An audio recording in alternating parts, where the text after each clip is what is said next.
Dear students, through coming illustration we will learn how to find magnetic field between plates of a moving charge capacitor. अगर कोई parallel plate capacitor, charge capacitor, उसकी plates अगर move कर रही हैं तो उनकी प्लेट्स के बीच में मैग्नेटिक फील्ड कैसे कैलकुलेट करें, ये लर्न करने जा रहे हैं हम लोग कमिंग इलस्ट्रेशन के थ्रू। तो चलते हैं इलस्ट्रेशन पार्ट में। In this illustration it is given two identical square metal plates forming a parallel plate capacitor having as length small l separated by distance small d and l is much greater than small d. That means separation between the plates is much smaller than the dimension of the plate. हम लोग इस capacitor को एक ideal capacitor की तरह से treat कर सकते हैं और आइडियल कैपेसिटर्स में हम लोगों को मालूम है प्लेट्स को हम लोग इनफाइनाइट लेंथ प्लेट कंसीडर कर सकते हैं। In next part of the question, it is given the capacitor is charged to the potential capital V and it is made to move with a constant velocity small v directed along one of its edge. Capacitor को हमने potential V में charge किया, that means capacitor की plate charge हो गई। इसके बाद फिर हमने कैपेसिटर की प्लेट्स को किसी एज के परपेंडिकुलर डायरेक्शन में, या हम लोग कहें कि एज के डायरेक्शन में, क्योंकि स्क्वायर प्लेट्स हैं तो किसी एज के अलोंग हम लोगों ने उनकी प्लेट्स को मूव कराना शुरू कर दिया कांस्टेंट वेलोसिटी v से। We need to find the magnetic field present between the plates of the capacitor. हमें मालूम करना है कि इस कैपेसिटर की प्लेट्स के बीच में कितनी मैग्नेटिक फील्ड प्रेजेंट होगी। हम लोग जानते हैं कि पैरेलल प्लेट कैपेसिटर अगर हम लोग पोटेंशियल डिफरेंस V में या किसी पोटेंशियल डिफरेंस में चार्ज करते हैं तो उन प्लेट्स के बीच में, कैपेसिटर की प्लेट के बीच में इलेक्ट्रिक फील्ड डेवलप हो जाती है। और हम लोग ये भी जानते हैं कि moving charge produce magnetic field, और इवन अगर कोई चार्ज कंटिन्यूअस मूव कर रहा है या कंटिन्यूअस रोटेट कर रहा है, that can be treated as a current carrying wire. Okay, तो यहां पे कैपेसिटर की प्लेट्स मूव कर रही हैं, कैपेसिटर की प्लेट्स, चार्ज कैपेसिटर की प्लेट्स मूव कर रही हैं, दैट मीन्स चार्ज मूव कर रहा है, और अगर चार्ज मूव करेगा तो मैग्नेटिक फील्ड प्रोड्यूस होगी। तो यही मैग्नेटिक फील्ड हमें कैलकुलेट करनी है। तो डायग्राम मैं यहाँ पे प्लेस कर लेता हूँ, डायग्राम में बल्कि बना लेता हूँ एक रफ डायग्राम। तो मैं एक parallel plate capacitor L length का, प्लेट स्क्वायर है L एज का, और separation between plates small d, और पोटेंशियल डिफरेंस V के अक्रॉस लगा देता हूँ। ये डायग्राम मैंने यहाँ पे ड्रॉ कर लिया। पोटेंशियल डिफरेंस यहाँ पे मैंने कैपिटल V लगाया हुआ है। ये टू डायमेंशनल व्यू हम लोग यहाँ पे देख रहे हैं। चार्ज कैपेसिटर है, चार्ज कैपेसिटर में जो भी चार्ज आएगा that will be on the inner facing surface. तो upper plate is positive and lower plate is negative, separation is small d, और हम लोग यहाँ पे मूव कर रहे हैं प्लेट ऑफ द कैपेसिटर को इस एज के पैरेलल कांस्टेंट वेलोसिटी v से। We are also considering the plane of the screen is XY plane. Screen का प्लेन XY प्लेन है और Z axis is perpendicular to the screen and towards you. ये हमारे पास Z axis है। First of all, let us calculate charge in the capacitor. Charge in the capacitor is equal to Q equal to CV. So we can write expression for the charge of the capacitor Q equal to CV. Okay, and this is the parallel plate capacitor. That means C should be equal to epsilon naught A divided by D. Plates के बीच में हमें question में कुछ भी given नहीं है कि कोई भी मटेरियल हम लोगों ने इंसर्ट किया है, तो हम लोग यहाँ पे कंसीडर कर लेंगे कि this is the air capacitor. और अगर एयर कैपेसिटर है तो capacitance we can write epsilon naught A divided by D. A is the facing area of the capacitor plate. This is equal to L square. So here we can write epsilon naught L square divided by D multiplied by capital V. Okay, rearrange कर लेते हैं तो ये मेरे पास आ जाएगा charge in the capacitor, और ये charge हमें मालूम है कैपेसिटर की फेसिंग प्लेट में आएगा। Upper plate is positive and lower plate is negative. Okay, और ये जो चार्ज है, because we are considering this capacitor as a ideal capacitor, और आइडियल कैपेसिटर है तो चार्ज यहाँ पे प्लेट्स में यूनिफॉर्मली फेसिंग सरफेस में डिस्ट्रीब्यूट हो जाएगा। We can find the surface charge density, magnitude of the surface charge density calculate कर लें, क्योंकि upper plate is having the positive charge and lower plate is having the negative charge. That means surface charge density is equal to this charge, हम लोग यहाँ पे diagram में देख सकते हैं कि जो चार्ज होगा इसकी फेसिंग सरफेस में आएगा और ये एरिया होगा L multiplied by L, total charge is capital Q।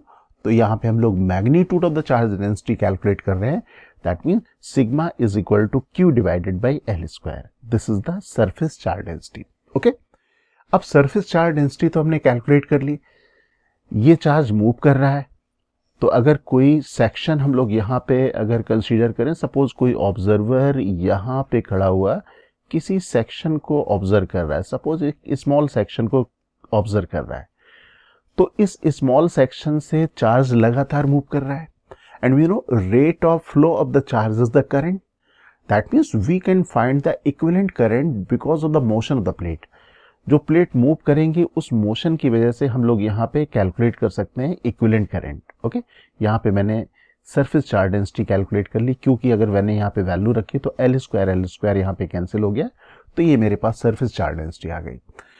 तो यहाँ पे मैं बात कर रहा था इक्विवेलेंट करंट कैसे कैलकुलेट करें, तो यहाँ पे मैंने एक छोटा सा एलिमेंटल स्ट्रिप ले लिया, suppose this strip is having charge dq and thickness of the strip is dx and this is having charge dq. Now dq charge will move through length dx in time dt, we can say.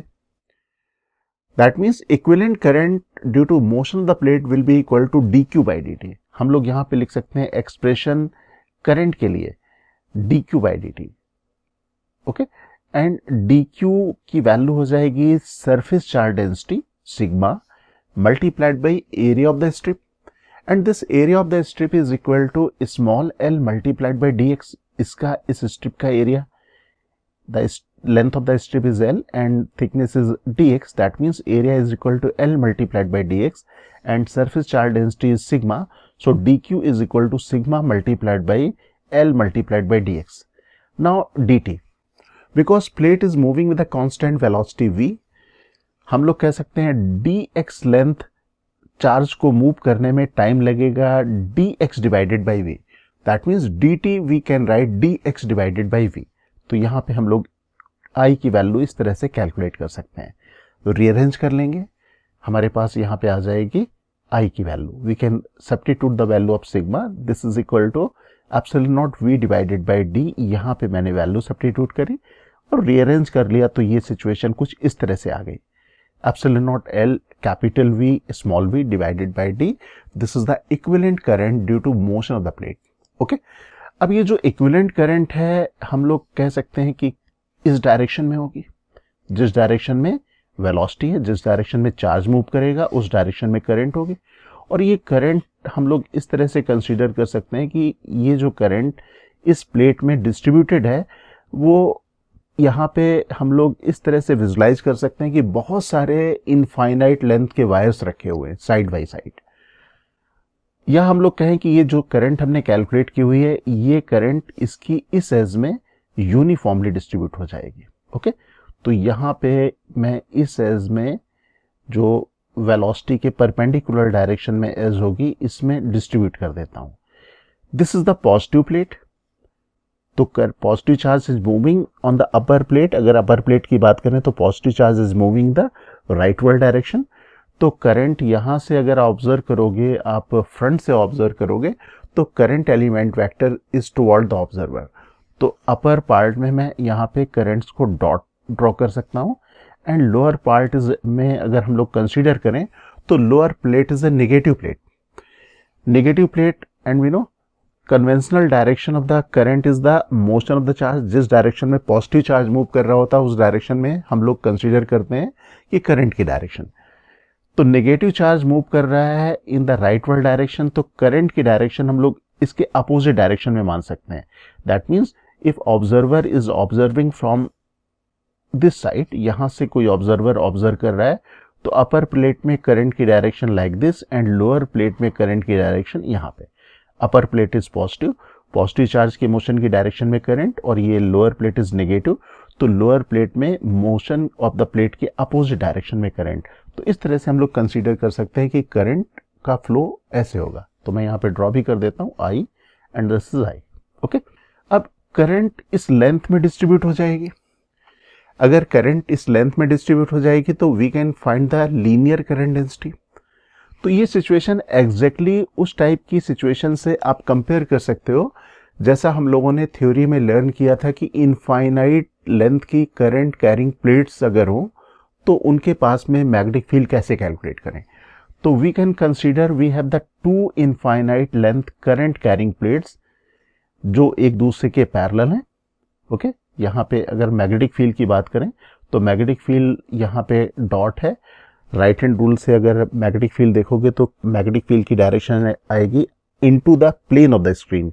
Okay, और यहाँ पे भी right hand rule अगर आप लगाओगे lower plate में तो magnetic field की डायरेक्शन आएगी into the plane of the screen. That means इस एज के पैरेलल। इसका टू डायमेंशनल व्यू बना लेते हैं, कुछ इस तरह से आएगी। अगर ऑब्जर्वर देखेगा फ्रंट से तो this side is the dot and this side is a cross. और मैग्नेटिक फील्ड की डायरेक्शन देखने के लिए राइट हैंड रूल अपर प्लेट के लिए देखें तो फ्रॉम लेफ्ट टू राइट, और अगर लोअर प्लेट का देखें again left to right, then direction of the magnetic field will be like this. This is the direction of the magnetic field. Okay, अब magnetic field की direction तो मालूम कर ली और आप यहाँ पे आप इसे कंपेयर कर सकते हो। ये सिचुएशन एग्जैक्टली वो सिचुएशन हो गई जैसे हमारे पास इनफाइनाइट लेंथ की जो करंट कैरिंग प्लेट्स होती थी उनकी मैग्नेटिक फील्ड कैलकुलेट करने की। तो वहाँ पे हमें जरूरत पड़ती है linear current density. Linear current density is the current divided by length over which current is distributed. तो जे से हम लोग इसको रिप्रेजेंट कर दें तो ये linear current density J is equal to I divided by L हो जाएगी। I की वैल्यू हम लोगों ने कैलकुलेट की हुई है। We have calculated the value of I। This is epsilon nought L capital V divided by small d। We can substitute here. तो this is the linear current density. Rearrange कर लेते हैं इसे तो ये वैल्यू आ गई epsilon not capital V divided by small d। Now magnetic field between the plates. जैसा अभी हम लोगों ने देखा कि मैग्नेटिक फील्ड अपर प्लेट की वजह से राइटवर्ड डायरेक्शन में, लोअर प्लेट की वजह से भी राइटवर्ड डायरेक्शन में, दोनों प्लेट्स में करंट की मैग्नीट्यूड सेम है, करंट डेंसिटी सेम है। That means net magnetic field between the plates will be the summation of the magnetic field created by the upper plate and lower plate. तो यहाँ पे net magnetic field के लिए मैं दोनों का सम कर देता हूँ। Okay, now we have the formula. Formula हमारे पास है epsilon naught J divided by 2। जो इनफाइनाइट लेंथ की, अगर इनफाइनाइट डायमेंशन की करंट कैरिंग प्लेट्स हो उसके पास अगर कोई पॉइंट हो तो मैग्नेटिक फील्ड का फॉर्मूला हम लोगों ने एम्पियर लॉ से भी कैलकुलेट किया था और बायोट-सावर्त लॉ से भी कैलकुलेट किया था। The formula was epsilon naught J divided by 2। तो we can write magnetic field because of the upper and magnetic field because of the lower both will be equal and this is equal to epsilon naught J divided by 2 and this direction into the plane of the screen, that is minus Z direction. Okay, अब यहाँ पे इस magnetic field को मैं add कर देता हूँ या इसका मल्टीप्लाइड बाय 2 कर दूँ। That means net magnetic field created by the structure is summation of these two magnetic field. अब सम कर देते हैं तो ये हमारे पास आ जाएगी नेट मैग्नेटिक फील्ड। J की value we have calculated. Value of J is equal to epsilon not capital V small v divided by d। We can substitute this value. अगर मैं यहाँ पे वैल्यू सब्स्टिट्यूट कर दूं तो this is the net magnetic field between the parallel plate capacitor whose plates are moving. Capacitor की जो plates अगर मूव कर रही हैं उनके बीच में मैग्नेटिक फील्ड की वैल्यू इतनी आएगी।